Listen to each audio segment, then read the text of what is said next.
আমি আজকে আলুর চপ বানাবো, তার জন্য আলুগুলোকে কেটে নিয়েছি। এরপর আলুগুলোকে সেদ্ধ করতে দেবো। আলুটা প্রেসার কুকারে সেদ্ধ করতে দিচ্ছি। এখন আলুটা সেদ্ধ হচ্ছে। আলুটা সেদ্ধ হতে হতে আমি টপ করে বেসনটা গুলে নিই। চলো, আমি এখানে বেসনে প্রয়োজন মতো নুন, হলুদ, কাঁচা লঙ্কা, খাবার সোডা, জিরা, কালো জিরে সব দিয়ে দিয়েছি। এরপর এটা ভালো করে মেখে নেব। বেসনটা ভালো করে ফেটিয়ে নিয়েছি। এরপর আলুগুলো আর একটু এখন প্রেসার কুকারের মধ্যে রেখেছি। তারপরে আলুগুলো ভালো করে আমি ছাড়িয়ে নেব।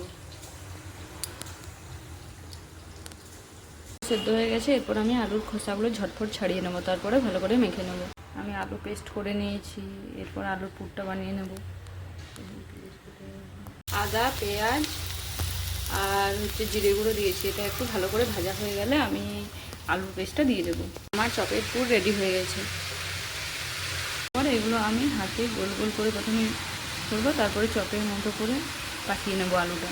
এরকম করে নিয়েছি। এরপর তেলটা গরম হতে বসিয়ে দিয়েছি। এরপর ছেঁকে দেবো। আজকে আমি ফার্স্ট চপ বানাচ্ছি। এই যেগুলো হাত দিয়ে এই যে আলু দিয়ে যেগুলো করেছি হাত দিয়ে পাঠিয়ে, এরপরে এগুলো বেসনে ডুবিয়ে ছেঁকবো। আমার চপ হচ্ছে। এটা আর একটু সামান্য ভাজা হয়ে গেলে, একটু লাল লাল হয়ে গেলে তুলে দেবো। চপগুলো একটু টেস্ট করে দেখলাম, খেতে ভালোই লাগছে। চপের মতোই হয়েছে, যথেষ্ট খাস্তাও হয়েছে আর ফুলছেও। টাটা সবাইকে। সবাই এরকম চপ বানিয়ে খাবে বাড়িতে। বাইরে বেশি চপ খাওয়া ভালো নয়, বাড়িতে ভালো করে ফ্রেশ করে বানিয়ে খাওয়া ভালো। টাটা। কি সুন্দর দেখাচ্ছি।